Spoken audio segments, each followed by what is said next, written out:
Pakistan super league की साख को नुकसान पहुंचाने की कोशिश। कोयटा ग्लैडिएटर्स में शामिल ऑस्ट्रेलियाई क्रिकेटर जेम्स फॉल्कनर की होटल में हंगामा हराई। माली मुआहिदा न निभाने का इल्जाम लगाकर लीग छोड़ने का ऐलान।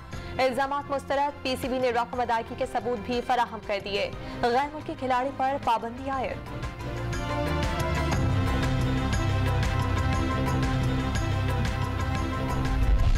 तहरीक अदम एतमाद पर बैकडोर राब्तों और जोड़ तोड़ में कामयाबियों के दावे। 17 हुकूमती अरकान को अगले इंतखाबात में सीटें देने के बादों की इतलात।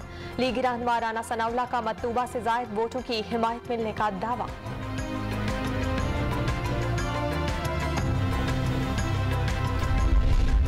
ये मूंग और मसूर की दाल जिन पर घर वाले एतमाद नहीं करते, वो वजीर आजम के खिलाफ तहरीक अदम एतमाद क्या लाएंगे। विफाकी वजीर इत्तलात फवाद चौधरी के ऑपोजिशन पर बार।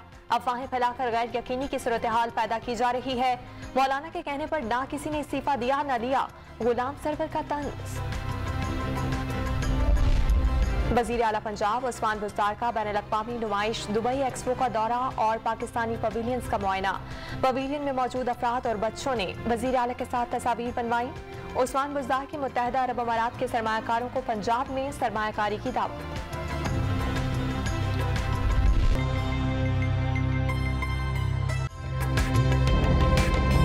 ताज़ा तरीन वीडियोस के लिए हमारा YouTube चैनल सब्सक्राइब करके बेल आइकन प्रेस कीजिए ताकि आपको मिले हर अपडेट सबसे पहले।